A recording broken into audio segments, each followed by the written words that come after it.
ಏನು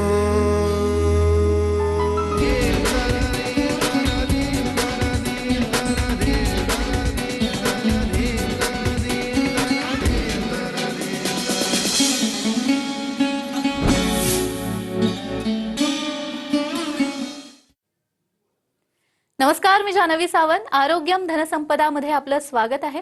आज आपण गुडघे, मणके, लकवा इत्यादींवर विना औषध उपचार या विषयावर चर्चा करणार आहोत आणि त्यासाठी आपल्या सोबत आहे डॉक्टर सचिन पुरुषोत्तम लोहिया. सर, कार्यक्रमात आपलं स्वागत आहे. नमस्कार. तर विषयाला सुरुवात करण्याआधी सरांची ओळख करून घेऊया. डॉक्टर सचिन लोहिया हे पेन फिजिशियन आणि सिनियर ॲक्युपंक्चरिस्ट आहेत. डॉक्टर 25 वर्षापासून ॲक्युपंक्चरमध्ये कार्यरत आहेत. बीजिंग डिस्ट्रिक्ट कॉलेज आणि व्हिएतनाम येथील WHO चे ते ॲल्युमिनाय असून इंडियन अकॅडमी ऑफ ॲक्युपंक्चर सायन्सचे सचिव आहेत. सरांनी कोलकाता येथून फेलोशिप इन पेन मॅनेजमेंट केलेली आहे. डॉक्टर हाँगकाँग ॲक्युपंक्चर सोसायटी आणि वर्ल्ड असोसिएशन ऑफ चायनीज मेडिसिनचे सदस्य आहेत. डॉक्टरांना स्लीप डिस्क आणि ऑटो इम्युनी डिसऑर्डरवर रिसर्च पेपर्ससाठी उत्कृष्ट सादरीकरणाकरता गोल्ड ऑक्स पुरस्काराने सन्मानित करण्यात आलंय. ॲक्युपंक्चरसाठी प्रसिद्ध असलेल्या 3 पुस्तकांसाठी सरांनी लेखन केलेलं आहे. घरच्या घरी ॲक्युप्रेशर आणि ॲक्युपंक्चर मधील मॉडेल प्रश्नसंच भाग 1 आणि भाग 2 अशी या पुस्तकांची नावं आहेत. मुंबई, इंदौर, छत्रपती संभाजीनगर आणि दिल्ली येथे कार्यरत आहेत. स्लीप डिस्कचे रुग्ण अर्थात जे बेडरेस्टवर आहेत, ज्या रुग्णांमध्ये 5 मिनिटंही उभं राहता न येणं, चालायला न जमणं, हातापायाला मुंग्या येणं, पाय जड होणं, बधीर होणं, पाठदुखी, मानदुखी, चक्कर येणं, जिने चढ उतार करता न येणं अशा लक्षणांचा अंतर्भाव असतो. तसेच गुडघेदुखी, फ्रोझन शोल्डर, लकवा, मायग्रेन, न्यूरोपॅथी अशा निरनिराळ्या आजारांवर मुळापासून उपचार करण्यासाठी ॲक्युपंक्चर या शास्त्राचा उपयोग करून डॉक्टर सचिन लोहिया यांनी लाखो रुग्णांवर उपचार केलेले आहेत. तर अनेक रुग्णांचं ऑपरेशन देखील यशस्वीपणे टाळलेलं आहे. चला तर मग विषयाला सुरुवात करूया. सर, तुम्ही ॲलोपॅथी आणि ॲक्युपंक्चरचे तज्ज्ञ आहात. मुळात या दोघांमध्येही खूप फरक आहे. तर यातली सर्वोत्तम उपचार पद्धती कोणती? खरं तर दिलासा देणारं उपचार पद्धती असलं पाहिजे. वरच्यावर रुग्णांची एवढी संख्या वाढत चालली आहे कारण की रोग मुळाशी बरा नाही होत. तसं मी ॲलोपॅथीचा डॉक्टर आहे, तर याच्यामध्ये लक्षणांवर उपचार करण्यासाठी फारच उत्तम आहे. फटाफट रिझल्ट देणे, इमर्जन्सीमध्ये काम येते ॲलोपॅथी ट्रीटमेंट. पण ॲक्युपंक्चरमध्ये आपण रोगाचं मूळ शोधून त्याला जर उपचार केलं तर त्या रुग्णामधला रोग जो आहे तो आपण मुळाशी काढू शकतो. त्या कारणाने हे जे आयुष्यभर आपल्याला गोळ्या घ्याव्या लागतात ते अनेक रुग्णांच्या सुटून जातात. आणि याच पद्धतीने जर तुमच्या गोळ्या सुटल्या त्याचे साईड इफेक्टही होणार नाही. तर तुम्हाला जर तुमचे गुडघेदुखी, ॲसिडिटी हे सगळं औषधांपासून मुक्त व्हायचं आहे आणि लकव्यासारखे रोग बरे करायचं तर ॲक्युपंक्चरकडे यावेच लागते, कारण की ॲक्युपंक्चर याच्यामध्ये फार चांगलं काम करतं. अगदीच. पण ॲक्युपंक्चर कोणी घेतलं पाहिजे? ॲक्युपंक्चर हेड टू टो म्हणजे डोक्यापासून पायापर्यंत जेवढे डिसीज आहेत A to Z सगळ्यांमध्ये काम करतं. मी चीन बेजिंग डिस्ट्रिक्ट कॉलेजला अभ्यास केलेला आहे ॲक्युपंक्चरचा. तिथे 3,500 पेशंट्सची OPD फक्त बेजिंग डिस्ट्रिक्ट कॉलेजला चालते. आणि हा फक्त ॲक्युपंक्चर आणि ट्रॅडिशनल चायनीज मेडिसिनचं कॉलेज आहे. तर इथे सर्वच डिपार्टमेंट्स आहेत. जसं आपण ॲलोपॅथीमध्ये सर्व डिपार्टमेंट पाडतो डोक्यापासून पायापर्यंत, तर ह्याच्यामध्ये डोक्यामध्ये आपण पाहिलं तर डोकेदुखी असो, लकवा असो, तोल जाणे असो, पार्किन्सन असो, या सगळ्यांवर उपचार आहे. लहान मुलांमधील मंदवाढ आहे, मेंदूच्या अनेक समस्या जसं मिरगी आहे ह्याच्यावर पण ॲक्युपंक्चरने उपचार शक्य आहे. मानेकडे गेलो तर स्पॉन्डिलोसिस आहे, स्लीप डिस्क आहे, थायरॉइड आहे. समोर आपण पोटाकडे गेलो तर छातीमध्ये दमा आहे, ॲलर्जी आहे, पोटदुखी आहे, ॲसिडिटी आहे, मोठ्या आतड्यांचे दुखणे आहे, IBS आहे. खूप आजार आहेत. पाठीकडे गेलो तर पाठीच्या मणक्यांचे दुखणे आहेत, पाठ दुखते कोणाची, कारण लक्षात येत नाही पाठदुखीचं, तर ॲक्युपंक्चरमध्ये याचं कारण लक्षात येतं. पाठीमध्ये कमरेत स्लीप डिस्क आहे, खुब्यामध्ये खुबे झिजले. कोविड नंतर खूप लोकांना स्टेरॉइड घ्यावे लागलं आणि त्याने खुबे खराब होतात, त्याला एव्हियन म्हणतात. आता 30 आणि 25 आणि 30-35 वर्षाच्या मुलांमध्ये तसं झालं तर त्याच्यामध्ये आपल्याला रिप्लेसमेंट काय लागलीच करता येत नाही, पण दुखणं भरपूर असतं. तर अशा सगळ्या पेशंटचं मी पेन मॅनेज फार चांगलं ॲक्युपंक्चरने करतोय. औषधच नाही ना, आणि पेन किलर सारखं घेऊन किडनी लिव्हरचे परिणाम होऊ शकतात. तसंच आपण खालती पायात गेलं तर गुडघेदुखी आहे, पोटामध्ये महिलांमध्ये गेलं तर गर्भाच्या ज्या काही तक्रारी आहेत, पोट दुखणे आहे, पाळी वेळेवर न येणे आहे, वंध्यत्व, इन्फर्टिलिटीसाठी ॲक्युपंक्चर हल्ली त्याच्यावर खूप रिसर्च चालू आहे. गायनेकॉलॉजिस्ट माझ्याकडे पेशंट पाठवतात इन्फर्टिलिटीचे. तसंच पायामध्ये न्यूरोपॅथी आहे. सर्व गुडघ्यापासून डोक्यापर्यंत पायाच्या बोटांपर्यंत, एखादा फक्त सांधा दुखतो, सर्वांसाठी ॲक्युपंक्चर उपयुक्त आहे. निश्चितच कोणी उपचार घेतले पाहिजे हे तर समजलं, मात्र हे उपचार असतात कसे?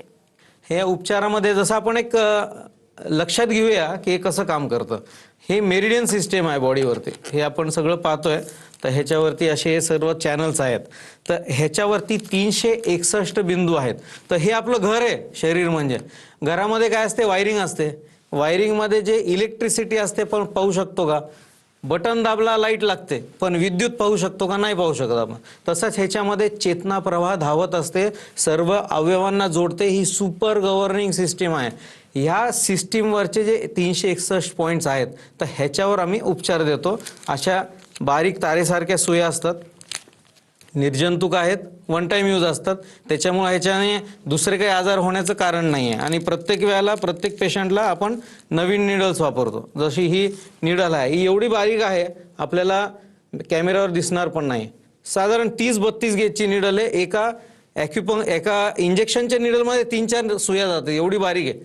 तर आणि ही अशी सहज लावता येते, दुखत नाही. कारण की ही निडल काही पंक्चर करत नाही आहे स्किनला, म्हणजे कापत नाही आहे. जशी आपली ॲलोपॅथिक निडल असते, त्याला बोर असतो, त्याच्यात औषध जाते. त्याचं औषध काही नाही आहे ह्याच्यामध्ये. फक्त हे जे चेतना प्रवाह आहेत ह्यांना उत्तेजित करणं, आणि लंग्स असो, हार्ट असो, लिव्हर असो, किडनी असो, हाताचा लकवा असो, हाताचे स्नायू असो, पोटाचे स्नायू, म्हणजे प्रत्येकावर उपचार करता येतं. सांगायला फार सोपं आहे, थोडं पण टेक्निकल आहे. अगदीच. पण सर, हे करत असताना आधी तपासण्या काही केल्या जातात का? तसं मी ॲलोपॅथिक डॉक्टर आहे, तर ते गुडघेदुखी असो, मान कंबरदुखी, मी तपासूनच मला लक्षात येतं कुठल्या मणक्यात दोष आहे. माझ्याकडे काही पेशंट येतात, म्हणतं तुम्ही इथं आलात, तुम्ही बरे झाल्यावर दुसऱ्यांना सांगू नका की एक्सरे MRI कडून जा, डायरेक्ट तुम्ही डॉक्टर लोहियांकडे जा. कारण की मी तपासण्या सगळं टाळायला पाहतो. तेवढ्या तपासण्याचे आपण पैसे खर्च जर उपचारासाठी लावले, तर ते उपचार म्हणजे MRIच्या खर्चामध्येच तो मानेचा पेशंट बरा होऊ शकतो. तर त्याच्यामुळं मी तपासण्या टाळतो. परंतु माझ्याकडे रुग्ण आला तर मी नाडी तपासतो, त्याची जीभ तपासतो. कारण की ॲक्युपंक्चरप्रमाणे तुमच्या आजाराचं, गुडघे दुखत असो का मान, झीज होते ना, तर झिजकचं कारण काय आहे हे शोधावं लागतं. आतमध्ये उष्णता आहे रक्तामध्ये का, लिव्हरमध्ये उष्णता आहे का, कुठे कमजोरी आहे का, मेटाबॉलिक डिसऑर्डर आहे, त्याप्रमाणे मी ते नाडी आणि जीभ बघून लक्षात घेतो. आणि रुग्णांना जसं ॲलोपॅथीमध्ये आम्ही तपासतो, त्याने लक्षात येतं की स्लिप डिस्क किंवा गुडघेदुखी कुठे असेल, कुठे गादी खराब झाली असेल, त्याप्रमाणे मी उपचार करतो. परंतु मी शक्यतो तपासण्या टाळतो. एकच तपासणी आपल्याकडे ॲक्युपंक्चरमध्ये होते, ह्याला म्हणतात ॲक्युग्राफ. ही कोणासाठी करतो आपण? ज्यांना डायबिटीज आहे, हायपरटेन्शन आहे, आपल्याला आजाराचं कारण कळत नाही, संधिवात आहे, बोटं वाकडे होतात, पण त्याचं कारण रक्तात आहे, रक्तातून फिरत असतो तो वात, तर त्याला रोखणं आवश्यक आहे. तर ह्याच्यात आम्ही पाहतो की कुठल्या मेरिडियन्समध्ये उष्णता आहे. जसं आपण इलेक्ट्रिसिटी, एखादं खराब झालं लाईट, तर आपण वायरमॅनला बोलवतो आणि चेक करतो कंडक्शन, तसं आहे कंडक्शन टेस्ट आहे. ॲलोपॅथीमध्ये आम्ही नर्व कंडक्शन टेस्ट करतो, त्याच्यापेक्षा हे वेगळं आहे. ह्याला आम्ही मेरिडियन कंडक्शन टेस्ट म्हणतो. ॲक्युग्राफ म्हणून वेबसाईट आहे, त्याच्यावर याची अधिक माहिती आहे. परंतु मी सगळ्यांना करत नाही, कारण की ह्याचे पण मी खर्च कशाला करायला लोकांना. शक्यतो सहज तपासण्या करून डायरेक्ट जिभेचं आणि हे नाडी बघून आणि रुग्णाला तपासून उपचार करायचा. पण साधारण प्रोसिजरला किती वेळ लागतो, आणि सगळ्यांनाच जो प्रश्न पडतो तो म्हणजे खर्च किती येतो? 20 मिनिटाचं तसं सेशन असतं. असे महिन्यातनं 15-20 सेशन कदाचित घ्यावे लागतात. आणि खर्चाचं असं आहे की एवढे मी आजार आधी सांगितले तुम्हाला. हल्ली काय म्हणजे आपण म्हणतो ना, ते सुपर मार्केटला जातो तसे एका शरीरामध्ये अनेक आजार झालेले आहेत. तसे तिकडे विविध वस्तू मिळतात, तसे विविध आजार. ॲक्युपंक्चरचा फायदा काय आहे की तुम्हाला प्रत्येक गोष्टीसाठी, मेंदूसाठी वेगळा स्पेशलिस्ट, गुडघ्यासाठी वेगळा स्पेशलिस्ट पाहायची गरज नाही. आणि शिवाय माझ्या क्लिनिकमध्ये आलात तर माझी आधीपासून परंपरा आहे की तुमच्या गुडघेदुखीसोबत मायग्रेन असेल आणि कानात शिट्टी वाजल्यासारखं होत असेल तर तिघांचं ट्रीटमेंट मी सोबत करतो. तिघांचं सेपरेट चार्ज करत नाही, त्याच्यामुळे खर्च कमी पडतो. आणि मी सांगितल्याप्रमाणे ताजा स्लिप डिस्कचा केस असेल तर एखाद्या MRIच्या खर्चामध्ये तुमचं 8 ते 10 दिवसाचं ट्रीटमेंट होतं. प्रत्येकाचे खर्च वेगळा असतो, परंतु हे खिशाला झेपवण्यासारखं आहे. अगदीच. पण मग आणखी एक प्रश्न निर्माण होतो, तो म्हणजे वेदना मुळापासून नष्ट होतात का, आणि दीर्घकाळ आराम मिळेल का? माझ्याकडचे एवढे पेशंट आता गुडघेदुखीचे झालेले आहेत, हे काही टेम्पररी बरे नाही झालेत. ह्याचं कारण मी सांगतो की माझ्याकडे गुडघेदुखीचे आत्ताच एक सायन म्हणजे मुंबईला आपली एक लेडीज बरी झाली गुडघेदुखीची, तर ती कळसुबाईला सर करून आली गुडघेदुखीची पेशंट, आणि ती पण अगदी 10 दिवसाच्या ट्रीटमेंटमध्ये. आता पेन किलरनी तर शक्य नाही. बरं 10 ज्या पिरियडमध्ये सुट्टीत होत्या तिथे चढत उतरत होत्या, त्यावेळेला माझं काही ॲक्युपंक्चरच्या सुया घेऊन फिरत नव्हत्या, तर मी काही उपचार दिला त्याचा हा परिणाम म्हणूनच एवढं चांगलं त्यांना गुण होतं. आणि फ्रोझन शोल्डरचे असो, स्लिप डिस्कचे असो, वर्षानुवर्ष जुने केसेस माझ्याकडे येतात की सर 15 दिवसाआधी तुमच्या 15 वर्षाआधी ट्रीटमेंट घेतली होती, 4 वर्षाआधी एक खांदा बरा झाला, आता दुसरा खांदा बरा करायला आलो, त्यावेळेला ॲसिडिटी बरी झाली, आता दुसरं काहीतरी आजार, ते त्याच्यावरून लक्षात येतं आणि औषध देत नाही ना, त्याच्यामुळं मुळापासून बरेचसे आजार बरे होतात. एवढंच सांगतो मी की 100% काही नसतं, लिमिटेशन प्रत्येक गोष्टीला असतात. तर पेशंट तपासून मी सांगतो काही लिमिटेशन असतील का आणि किती बरा होईल, परंतु नैसर्गिक जेवढा बरा होणार तेवढं त्याला आयुष्य चांगलंच जाईल ना. गुडघेदुखीबद्दल तुम्ही बोललात. गुडघेदुखी जनरली आपण बघतोय कॉमन समस्या झाली आता सगळ्यांच्या मध्ये. तर ज्यांना नी रिप्लेसमेंट सारखी ऑपरेशन सांगितलेली असतात ती टाळू शकतात का? आता गुडघेदुखी ही एजिंग प्रोसेस आहे. वरच्यावर जसं वय वाढतं तसं दोन हाडांच्या मधल्या गाद्या ज्या असतात कुशन घासते. आपण नवीन जरी मशीन कुठेही तुम्ही मशीन पाहिली असेल, ठक ठक ठक ठक वाजते, त्याच्यामध्ये काय असतं, आतमध्ये कुशन असतं. ते कुशन कालांतराने घासतं आणि त्याला रिप्लेस करतात. आता ह्याच्यामधून पण रिप्लेसमेंटची पद्धत आलेली आहे ॲलोपॅथीमध्ये, परंतु आपले ते रिप्लेस करूनही सगळ्यांना समाधान होईल असं नाही आहे. त्याच्यामुळे ॲक्युपंक्चरने आपण नैसर्गिक त्याला जोपासलं तर फारच चांगलं आहे. दोन हाडांच्या मध्ये जी खुर्ची असते ती घासते. जर तुमचं वय 50 असेल आणि 70 घासलं तर दुखणारच ना गुडघा. तर आम्हाला काय करावं लागतं, त्या गुडघ्याच्या दोन हाडांच्या मधल्या सुजेला कमी करावं लागतं. ते कमी केलं तर रिप्लेसमेंट तुमचं सहज टळतं. अगदीच. बऱ्याच वेळा MRI केल्यानंतर कळतं गादी फाटली आहे किंवा लिगामेंट स्प्रेन आहे, तर यावर उपचार आहेत का? हो, MRI मध्ये आता जे तरुण असतात 35-40 वर्षाचे, ते म्हणतात गादी आतमध्ये फाटली, लिगामेंट आतमध्ये थोडा रप्चर झाला किंवा अशा काही समस्या असल्या, तर मी परत सांगतो रुग्णांना आणि तुमच्या मार्फतनं प्रेक्षकांना की गुडघे, कंबरदुखी, स्लिप डिस्क असल्या केसेसला तुम्ही तपासण्या अवॉइड करा. डायरेक्ट माझ्याकडे अगदी 100 पैकी 2-4 लोकांना मी सांगतो तपासण्या करायला, तर मला तपासून लक्षात येतं आणि रुग्णाला सांगतो, बघ तुझी गादी जी सी आकाराची आहे त्याचा हा हॉर्न इथं कट झालेला आहे, त्याप्रमाणे इथं दुखतं, आणि त्याला एक्सरे MRI दाखवतो, हे इथं हेच म्हणतं, सर ह्याच्यात हेच लिहिलेलं आहे. म्हणलं मी त्याच्यामुळेच म्हणतो तपासण्या टाळा. हे जे आता माझ्याकडे एक दादरला 35 वर्षाची महिला होती, तिचे दोन्हीही आतमध्ये मेनिस्कस टिअर होते, लिगामेंट्स थोडे वीक होते, पूर्ण कट झालेले नव्हते. तर त्यांना सांगितलं की तुम्हाला रिप्लेसमेंट 35च्या वयात रिप्लेसमेंट आता कसं होणार. त्याच्यामुळे ती म्हणाली आता जाऊ दे, काय होईल ते होईल आयुष्याचं, या वयात रिप्लेसमेंट करून काय करू.